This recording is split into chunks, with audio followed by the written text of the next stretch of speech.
ನಮಸ್ತೆ. ನಾವಿವತ್ತು ಬಿಸ್ನೆಸ್ಸಿಗೆ ಸ್ಟಾರ್ಟ್ ಮಾಡಿ 5 ವರ್ಷ ಆಯಿತು.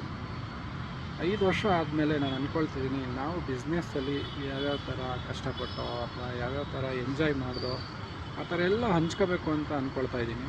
ಯಾಕೆಂದರೆ ಇದರಿಂದ ಬೇರೆಯವ್ರಿಗೆ ಇನ್ಸ್ಪಿರೇಷನ್ ಆದರೂ ಗೊತ್ತಿಲ್ಲ, ಆಗ್ಬೋದು. ಸೊ ಅದಕ್ಕೋಸ್ಕರ ನಾನು ನಿಮ್ಮ ಹತ್ರ ಎಲ್ಲ ಶೇರ್ ಮಾಡ್ಕೋಬೇಕು ಅಂತ ಡಿಸೈಡ್ ಮಾಡಿದ್ದೀನಿ. ಅದಕ್ಕೋಸ್ಕರ ನಾನು ಈ ವಿಡಿಯೋ ಮಾಡ್ತಾಯಿದ್ದೀನಿ. ಮೊದಲಿಗೆ ನಾನು ಕೆಲಸ ಬಿಡ್ತೀನಿ ಅಂದಾಗ ನಮ್ಮ ಮನೆಯವರೆಂತೂ ಒಪ್ಪಿಲ್ಲ. ಆಮೇಲೆ ಫ್ರೆಂಡ್ಸ್ಗಳ ಹತ್ರ ಎಲ್ಲ ಶೇರ್ ಮಾಡಿದಾಗ ಎಲ್ಲರೂ ಬೇಡ, ಒಳ್ಳೆ ಸ್ಯಾಲ್ರಿ ಬರ್ತಾಯಿದೆ, ಸುಮ್ಮನೆ ರಿಸ್ಕ್ ಯಾಕೆ ತೊಗೊಳ್ತೀಯಾ ಹಾಗೆ ಅಂತ ಎಲ್ಲರೂ ಒಳ್ಳೆ ಸಜೆಷನ್ ಕೊಟ್ಟರು. ಯಾಕೆಂದರೆ ಎಲ್ಲರೂ ಗೊತ್ತಿರುತ್ತಲ್ಲ, ಬಿಸ್ನೆಸ್ ಮಾಡೋಕ್ಕೋಗಿ ತುಂಬ ಲಾಸ್ ಮಾಡ್ಕೊಂಡೇ ಇರ್ತಾರೆ ಈಗ ಎಲ್ಲರೂ. ಸೊ ಅದಕ್ಕೋಸ್ಕರ ಎಲ್ಲ ನನ್ನ ಒಳಿತಿಗಾಗಿ ಎಲ್ಲರೂ ಸಜೆಷನ್ ಕೊಟ್ಟರು. ಸೊ ಈಗ 5 ವರ್ಷ ಆದಮೇಲೆ ನನ್ನ ಕೆಲಸ ಬಿಟ್ಟಾಯಿತು. ಇದು ಬಿಸ್ನೆಸ್ ಸ್ಟಾರ್ಟ್ ಮಾಡಿ 5 ವರ್ಷ ಆಯಿತು. ಸೊ ಇವಾಗ ನನಗೆ ಅನ್ನಿಸ್ತಾ ಇದೆ, ನನ್ನ ಕೊಲೀಗ್ಸ್ ಎಲ್ಲ ಇವಾಗ ಯಾರಾದರೂ ಸಿಕ್ಕಿದ್ರೆ ಅವ್ರು ಫಸ್ಟ್ ಕೇಳೋದೇ ಏನಂದರೆ, ಎಷ್ಟು ಬರ್ತಾಯಿದೆ, ಎಷ್ಟು ದುಡಿತಾ ಇದೆಯಾ, ಸಕಾಲಾಗಿ ದುಡಿತಾ ಇದೆಯಾ, ಅಥವಾ ಒಳ್ಳೆ ನಾವು ಸಂಬಳ ತಗೊಳ್ತಿದ್ದಲ್ಲ ಅದಕ್ಕಿಂತ ಜಾಸ್ತಿ ದುಡಿತಾ ಇದೆಯಾ ಅಂತ ಕೇಳ್ತಾರೆ. ಸೊ ನಾನು ಮನಸ್ಸಲ್ಲಿ ಅಂದ್ಕೊಳ್ತೀನಿ, ಅವ್ರಿಗೇನು ಹೇಳೋಕ್ಕೆ ಹೋಗಲ್ಲ, ಬಟ್ ನಾನು ಮನಸ್ಸಲ್ಲಿ ಅಂದ್ಕೊಳ್ಳೋದು, ನನಗೆ ಏನು ಸಿಕ್ಕಿದೆ ಅಂದರೆ ಬಿಸ್ನೆಸ್ ಮಾಡೋದ್ರಿಂದ ಫ್ರೀಡಮ್ ಅಂತೂ ತುಂಬ ಸಿಕ್ಕಿದೆ. ಸೊ ನಾನು ಯಾವ ಕಂಪ್ನಿಗೆ ಹೋಗ್ಬೇಕಾದ್ರೆ ನಿಮಗೆ ಗೊತ್ತಿರುತ್ತೆ ಯಾವ ಥರ ಇರುತ್ತೆ ಕಂಪ್ನಿ ವರ್ಕು. ಕಂಪ್ನಿ ವರ್ಕು ಜಾಸ್ತಿ ಇಲ್ಲ ಅಂದರೂ ಅದರಲ್ಲಿ ಬೇರೆ ಬೇರೆ ಪ್ಯಾರಾಮೀಟರ್ಸ್ ವರ್ಕ್ ಆಗ್ತಾವಲ್ಲ. ನನಗೆ ರಜೆ ಬೇಕು ಅಂದರೆ ನಾನು ಮುಂಚೆನೇ ಕೇಳಬೇಕು, ಅವ್ರ ಪರ್ಮಿಷನ್ ತಗೋಬೇಕು, ಇವ್ರು ಬಕೆಟ್ ಹಿಡಿಬೇಕು, ಅವ್ರಿಗಿಷ್ಟ ಆದರೆ ಕೊಡ್ತಾರೆ. ಈ ಥರ ಎಲ್ಲ ತುಂಬ ಇರುತ್ತೆ. ಆ ಥರದ್ದೆಲ್ಲ ಇಲ್ಲಿ ಇಲ್ಲ. ಇನ್ನೊಂದು, ಮತ್ತು ನನಗೆ ಯಾವಾಗ ಬೇಕಾದರೂ ಕೆಲಸ ಮಾಡ್ಬೋದು. ನಾನು ನೈಟ್ 12 ಗಂಟೆವರೆಗೂ ಕೆಲಸ ಮಾಡಬೇಕಾ ಮಾಡ್ಬೋದು, ಬೆಳಗ್ಗೆ 6 ಗಂಟೆಗೆ ಹೋಗಿ ಕೆಲಸ ಮಾಡಬೇಕಾ ಮಾಡ್ಬೋದು, ಮಧ್ಯಾಹ್ನಕ್ಕೆ ನಂಗೆ ಬೇಜಾರಾಯ್ತಾ ಮನೆಗೆ ಹೋಗ್ಬೋದು. ಯಾಕೆಂದರೆ ಇದು ನಮ್ಮ ಕೈಲಿರುತ್ತೆ, ಎಲ್ಲ ನಮ್ಮ ಕೈಲಿರೋದ್ರಿಂದ ನಮಗೆ ಎಲ್ಲ ಗೊತ್ತಿರುತ್ತೆ. ಸೊ ನನಗೇನಾರು ಯಾಕೋ ಈ ವೀಕ್ ಏನೋ ವ್ಯಾಪಾರ ಆಗ್ತಾಯಿಲ್ಲ, ಚೆನ್ನಾಗಿ ಆಗ್ತಾಯಿಲ್ಲ ಅಂದರೆ 12 ಗಂಟೆ 1 ಗಂಟೆವರೆಗೂ ಕೆಲಸ ಮಾಡ್ಬೋದು.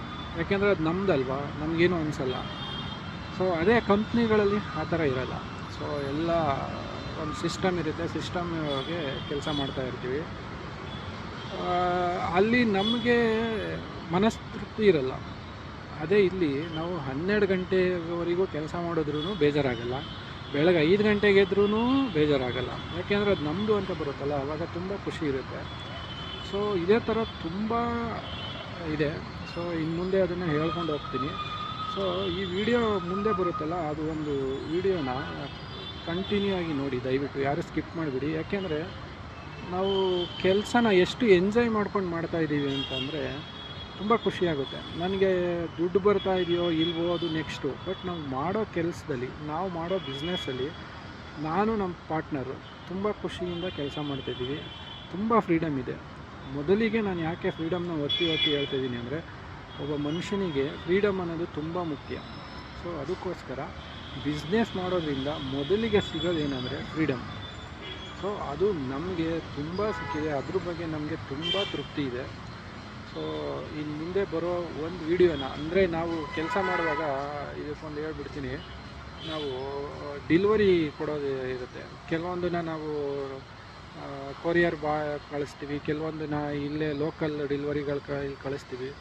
ಸೊ ಆ ಥರ ಎಲ್ಲ ಆಪ್ಷನ್ ಇದೆ. ಬಟ್ ಆದರೂ ನಾವು ಒಂದೊಂದ್ಸಲ ನಾವೇ ಹೋಗ್ತೀವಿ. ಯಾಕೆಂದರೆ ನಿಮಗೆ ತೋರಿಸ್ತೀನಿ, ಈ ವಿಡಿಯೋ ಮುಂದೆ ಬರುತ್ತೆ.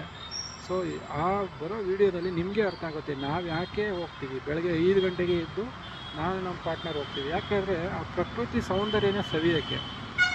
ಸೊ ನಮಗಿಷ್ಟ, ಅದು ನಮ್ಮ ಬಿಸ್ನೆಸ್ಸು. ನಾವೇ ಹೋಗಿ ಕಸ್ಟಮರ್ಗೆ ಡೈರೆಕ್ಟಾಗಿ ಕೊಟ್ಬಿಡ್ತೀವಿ. ತುಂಬ ದೂರ, ಒಂದು 30 ಕಿಲೋಮೀಟ್ರ್ ಆಗುತ್ತೆ ಬೆಂಗಳೂರಿಂದ.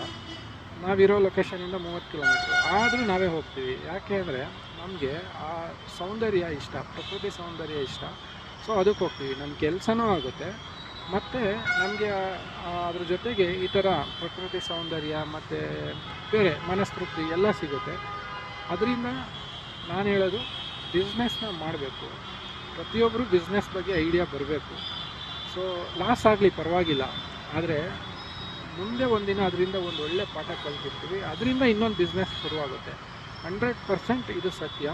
ಎಲ್ಲರೂ ಬಿಸ್ನೆಸ್ ಮಾಡೋ ಕಡೆ ಯೋಚನೆ ಮಾಡಿ. ಬರೀ 10 ಅವರ್ ಕೆಲಸ 8 ಅವರ್ ಕೆಲಸ ಇದನ್ನೇ ಮಾಡ್ಕೊಂಡಿದ್ರೆ ನಿಮಗೆ ಬೇರೆದು ಒಂದು ಎಕ್ಸ್ಪೀರಿಯೆನ್ಸ್ ಮಾಡಬೇಕಲ್ಲ ಜೀವನದಲ್ಲಿ, ಅದೇನು ಅಂತ ಗೊತ್ತಾಗಬೇಕಲ್ಲ. ನಾವು ದೂರ ಕೂತ್ಕೊಂಡು ನೋಡ್ತಾ ಇದ್ದರೆ ನಮಗೇನು ಗೊತ್ತಾಗಲ್ಲ. ಸೊ ನಾನು ಒಂದು ಕಂಪ್ನಿಗೆ ಹೋಗ್ಬೇಕಾದ್ರೆ ನಾನು ಅಂದ್ಕೊಳ್ತಿದ್ದೆ, ಬಸ್ಸಲ್ಲಿ ಕೂತ್ಕೊಂಡು ಕ್ಯಾಬಲ್ಲಿ ಕೂತ್ಕೊಂಡು ನೋಡ್ತಾ ಇದ್ದಾಗ ನನಗೆ ಅನಿಸ್ತಾ ಇತ್ತು, ಈ ಬೈಕಲ್ಲಿ ಓಡಾಡೋರು ಹೆಂಗಪ್ಪ ಓಡಾಡ್ತಾರೆ, ಇಷ್ಟೊಂದು ಕಷ್ಟ ಬಿದ್ದು ಟ್ರಾಫಿಕ್ಕು ಅದು ಇದು, ಏನಕ್ಕೆ ಹಿಂಗೆ ಇಷ್ಟು ಕಷ್ಟ ಬಿದ್ದು ಓಡಾಡ್ತಾರಲ್ಲ, ಹೆಂಗೆ ಸಾಧ್ಯ ಇದು ಅಂತ ಅನಿಸೋದು. ಅದೇ ನಾವು ಬಿಸ್ನೆಸ್ ಸ್ಟಾರ್ಟ್ ಮಾಡಿದಾಗ ನಮಗೆ ಇವಾಗ ಬೆಂಗಳೂರು ಸುತ್ತಾಡೋಕ್ಕೆ ತುಂಬ ಇಷ್ಟ ಆಗುತ್ತೆ. ಅಂದರೆ ಈಗ ಕೆಲವೊಂದು ಸತಿ ನಾವೇ ಹೋಗ್ಬೇಕಾಗುತ್ತೆ, ಕೆಲವೊಂದು ಏನೋ ಕೆಲಸ ಒಂದು 30-40 ಕಿಲೋಮೀಟ್ರ್ ಹೋಗ್ಬೇಕಾಗುತ್ತೆ, ಆದರೂ ನಮಗೇನು ಅನಿಸಲ್ಲ. ಎಂಥ ಟ್ರಾಫಿಕ್ ಇದ್ರೂ ನಮಗೇನು ಅನಿಸಲ್ಲ, ಖುಷಿಯಿಂದ ಹೋಗ್ತೀವಿ. ಸೊ ಅದೇ ನಮ್ಮದು ಅಂತ ಬಂದಾಗ ನಮಗೇನೂ ಬೇಜಾರಾಗಲ್ಲ, ಎಲ್ಲನೂ ಖುಷಿಯಿಂದ ಮಾಡ್ತೀವಿ. ಸೊ ಇದೆಲ್ಲ ಎಕ್ಸ್ಪೀರಿಯೆನ್ಸ್ ಆಗಬೇಕು ಅಂದರೆ ನೀವು ಏನಾದರೂ ಒಂದು ಮಾಡಬೇಕು. ಸೊ ಆವಾಗಲೇ ಇದೆಲ್ಲ ಅನುಭವ ಆಗೋದು. Thank you. ಮುಂದೆ ಒಂದು ವಿಡಿಯೋ ಬರುತ್ತೆ, ದಯವಿಟ್ಟು ನೋಡಿ.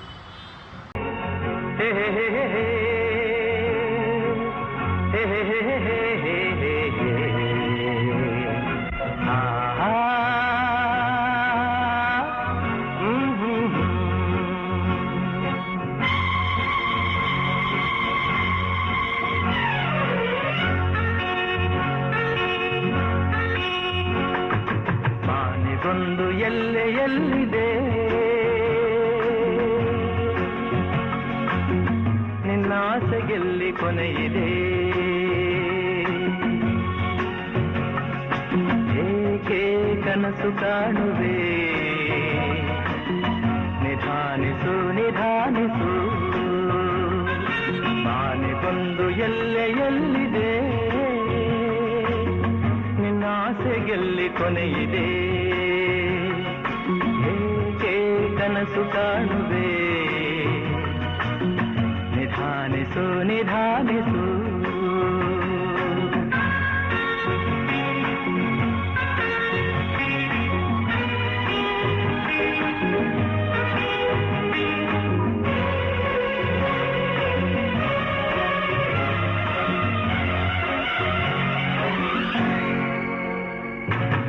ಆಸೆಯೆಂಬ ಬಿಸಿಲು ಕುದುರೆ ಏಕೆ ಏರುವೆ, ಮರಳುಗಾಡಿನಲ್ಲಿ ಸುಮ್ಮನೇಕೆ ಅಲೆಯುವೆ. ಅವನ ನಿಯಮ ಮೀರಿ ಇಲ್ಲಿ ಏನು ಸಾಗದು, ನಾವು ನೆನೆಸಿದಂತೆ ಬಾಳಲೇನು ನಡೆಯದು. ವಿಷಾದವಾಗಲಿ ವಿನೋದವಾಗಲಿ